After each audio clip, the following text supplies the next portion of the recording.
Hello friends, welcome to this channel stock market info. तो चलिए friends, video को start करेंगे। डिस्कस करेंगे फ्रेंड्स कि आने वाला जो हफ़्ता होगा वो कैसा होगा।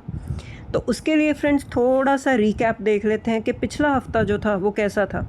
तो पिछले हफ्ते को अगर हम देखें फ्रेंड्स, तो 24,000 के ऊपर जो है शुरू में मिड ऑफ द वीक तक जो आप बोल सकते हो कि एक अच्छा ही ट्रेडिंग चल रहा था, क्योंकि क्वार्टर वन के रिज़ल्ट्स आ रहे थे और रिज़ल्ट्स ठीक ठाक आ रहे थे, उस पर मार्केट रिएक्ट कर रहा था। तो उसके चलते हम देख रहे थे कि 24,300 के ऊपर की क्लोजिंग जो है मार्केट ने दी थी। ये मिड ऑफ वीक की बात है।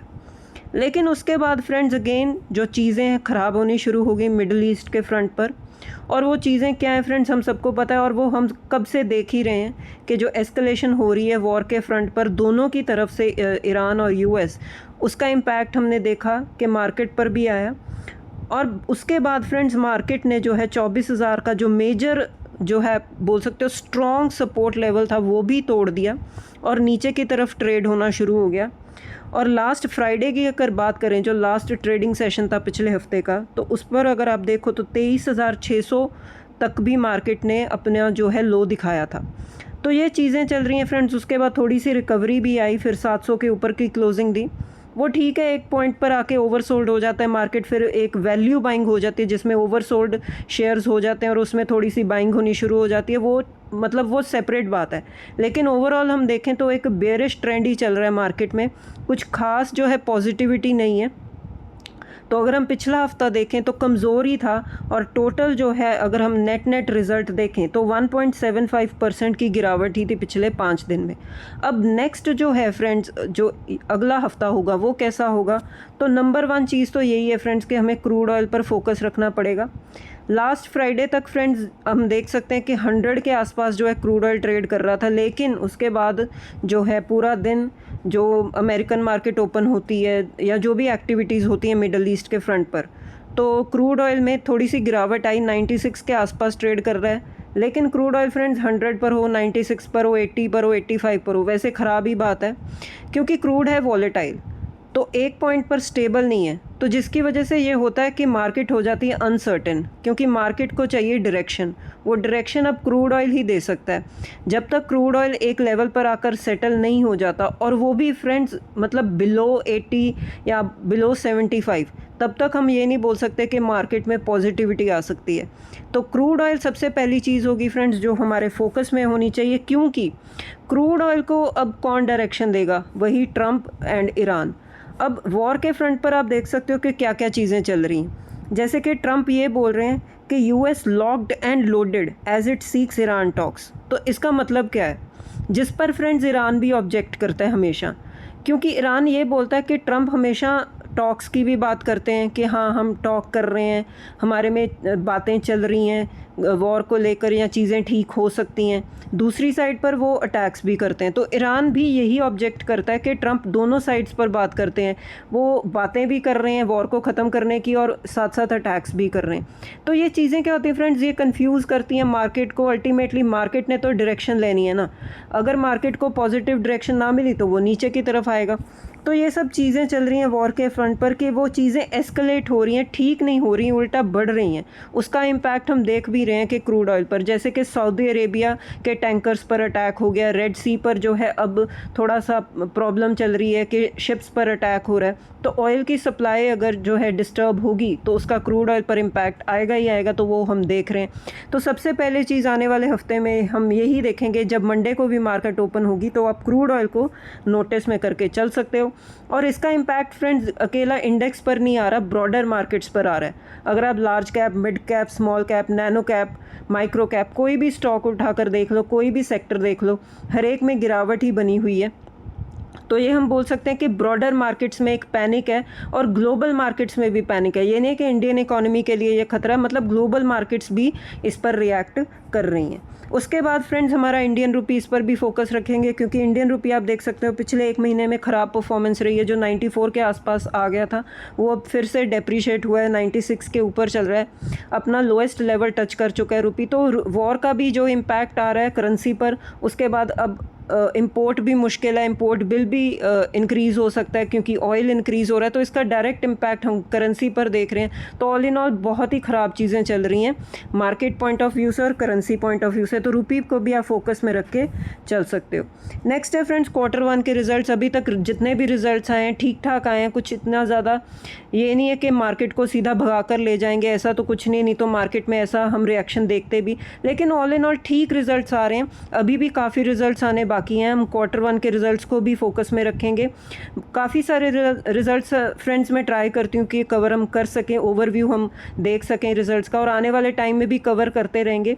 लेकिन Q1 के रिजल्ट्स बहुत ही इंपॉर्टेंट अब ट्रिगर होंगे मार्केट के लिए, क्योंकि एटलीस्ट स्टेबिलिटी तो आनी चाहिए मार्केट में, तो Q1 के रिजल्ट्स को भी फोकस हम रखेंगे। नेक्स्ट है फ्रेंड्स अब टैरिफ्स। अब टैरिफ्स के फ्रंट पर भी अब चीज़ें दोबारा से स्टार्ट हो गई हैं। जैसे कि आपने फ्राइडे को भी ये न्यूज़ आई थी कि यूएस ने 10% जो है फोर्स्ड लेबर टैरिफ्स लगा दिए हैं, और सिर्फ इंडिया पर नहीं लगे, 60 कंट्रीज़ पर ये टैरिफ लगा है। और फोर्स्ड लेबर टैरिफ क्या होता है कि यूएस ने ये कहा है कि जो भी गुड्स वो इंपोर्ट करते हैं, अगर वो गुड्स मतलब फोर्स्ड लेबर की मदद से बने होंगे ना, तो उस पर 10% टैरिफ लगेगा। और इंडिया के साथ साथ और भी नेशंस हैं, मतलब टोटल 60 कंट्रीज़ पर ये टैरिफ लगा है। तो अगर ये टैरिफ वाली जो आप बोल सकते हो चाल चलेगी, तो आगे जाकर जो हमारी ट्रेड डील है, जो इंडिया यूएस की ट्रेड डील है, जो अभी तक फाइनलाइज नहीं हुई, और एक्सपेक्टेड था कि इसका फर्स्ट पोर्शन जो है जुलाई एंड तक साइन हो जाएगा, तो ऐसा भी नहीं हुआ। अब यूएस ऑफिशियल्स ने ये बोल दिया कि आने वाले 3 से 4 महीने में जो है डील साइन होगी, वो पोस्टपोन करते जा रहे हैं। तो ये टैरिफ्स वाली चीज़ें भी जो हैं अनसर्टेन एनवायरनमेंट क्रिएट कर रही हैं, क्योंकि आने वाले टाइम में अब ट्रेड डील मुश्किल ही हो सकती है, ये हम बोल सकते हैं कि कैसे हम साइन करेंगे। तो ये चीज़ें जो हैं ट्रेड डील पर भी इम्पैक्ट डाल रही हैं। नेक्स्ट है फ्रेंड्स, अब क्या आपको फोकस में रखना है नेक्स्ट वीक के लिए कि मिनिस्ट्री ऑफ फाइनेंस और आरबीआई की तरफ से क्या जो है कोई डिसीजन या कोई स्टेटमेंट आती है, क्योंकि जो इन्वायरमेंट चल रहा है वो अनसर्टेन है। आने वाले टाइम में जो गवर्नमेंट है, जो मिनिस्ट्री ऑफ फाइनेंस है, वो रुपये को लेकर या बैंक्स को लेकर या कोई भी ऐसी चीज़ जो इकोनॉमी को लेकर अगर कोई डिसीजन लेते हैं, तो उस पर हम फोकस रखेंगे। क्योंकि मैक्रो लेवल पर चीज़ें ठीक हैं, जैसे कि हमारी जीडीपी इन्फ्लेशन कंट्रोल में, लेकिन जो एक्सटर्नल फैक्टर्स हैं वो डेफिनेटली प्रेशर डाल रहे हैं करेंसी पर भी, जीडीपी पर भी। तो क्रूड ऑयल का बढ़ना, तो ये सारी चीज़ों पर जो है हम देखेंगे कि गवर्नमेंट भी क्या डिसीजन लेती है, तो इस पर भी हम फोकस रखेंगे। और बाकी के सेंट्रल बैंक्स भी फ्रेंड्स इसको भी फोकस में रखेंगे कि आने वाले टाइम में वो इंटरेस्ट रेट को लेकर क्या सोच रहे हैं, क्योंकि रेट कट करना तो बिल्कुल पॉसिबल नहीं है इस साल, लेकिन आने वाले टाइम में रेट हाइक की भी कितनी प्रोबेबिलिटी बनती है वो भी देखना होगा, क्योंकि इन्फ्लेशन फिर से इंक्रीज़ हो सकता है क्योंकि क्रूड ऑयल जो बढ़ रहा है। उसके बाद फ्रेंड्स जो 10 ईयर बॉन्ड यील्ड्स हैं, जो ट्रेजरी बॉन्ड यील्ड्स हैं यूएस की, फ्रेंड्स आप इसको भी फोकस में रख सकते हो। क्योंकि फ्रेंड्स रीज़न क्या होता है कि जब क्रूड ऑयल इंक्रीज़ होता है और इन्फ्लेशन का पैनिक होता है, तो ये जो बॉन्ड यील्ड्स है ना, अमेरिका की बॉन्ड यील्ड्स, ये इंक्रीज़ होनी शुरू हो जाती हैं। जैसे कि आप देख सकते हो ये करंटली 4.67 पर चल रही हैं। तो बॉन्ड यील्ड्स का इंक्रीज़ होना मतलब कि जो लोग हैं, जो इन्वेस्टर्स हैं, वो अपना पैसा जो है फंड्स शिफ्ट कर रहे हैं टुवर्ड्स सेफर एसेट क्लास। तो बॉन्ड यील्ड्स का इंक्रीज़ होना, या आप बोल सकते हो गोल्ड का इंक्रीज़ होना, या आप बोल सकते हो कि सिल्वर का इंक्रीज़ होना या मेटल्स का इंक्रीज़ होना, ये सिग्नल क्या देते हैं कि जो लोग हैं वो अपना पैसा शिफ्ट कर रहे हैं टुवर्ड्स सेफर एसेट क्लास, जैसे कि गोल्ड हो गया, बॉन्ड यील्ड्स हो गया। तो इसमें अगर गोल्ड इंक्रीज़ हो रहा है या बॉन्ड यील्ड्स इंक्रीज़ हो रहे हैं, तो आप समझ जाओ कि सेफर एसेट क्लास में जो है पैसा शिफ्ट हो रहा है। ये इक्विटी मार्केट के लिए बिल्कुल भी अच्छी बात नहीं होती। तो इन चीज़ों को भी आप फोकस में रख के चल सकते हो कि बॉन्ड यील्ड्स क्या चल रही हैं या गोल्ड का रेट क्या चल रहा है। उसके बाद फ्रेंड्स विक्स को भी फोकस में रखेंगे। विक्स ने जैसे लास्ट जो पिछले हफ्ते में 2.64% की तेज़ी दिखाई है, तो विक्स का बढ़ना इट मींस वॉलेटिलिटी सिग्नल, मतलब वॉलेटिलिटी के सिग्नल मिल रहे हैं विक्स के बढ़ने से भी। तो विक्स भी तेज़ हुआ है पिछले हफ्ते में। तो आने वाले टाइम में विक्स कितना कूल ऑफ होता है या कितना तेज़ होता है, इसको भी हम फोकस में रखेंगे। उसके बाद फ्रेंड्स लास्ट में मैं कवर करूँगी कि जो ये हमारी इक्विटी मार्केट है ना, ये प्योरली अब स्टॉक स्पेसिफिक एक्शन वाली मार्केट रह चुकी है। मतलब आपको ब्रॉडर मार्केट में कुछ स्टॉक्स में एक्शन दिखेगा और वो किसी ना किसी रीज़न की वजह से दिखेगा। जैसे कि फ्रेंड्स Q1 के रिज़ल्ट्स आ रहे हैं, तो रिज़ल्ट की वजह से आपको दिखेगा कि जिसके रिज़ल्ट अच्छे हैं शेयर में एक्शन है, जिसके रिज़ल्ट अच्छे नहीं है तो शेयर में एक गिरावट भी है। या कुछ friends bulk deal, block deals जैसे कि हम रोज़ कवर करते हैं न्यूज़ में, उसकी वजह से हम शेयर में एक्शन देखेंगे। या आप कह सकते हो कॉर्पोरेट एक्शन हो रहे हैं कुछ, जैसे कि डिविडेंड, बायबैक, बोनस, स्प्लिट।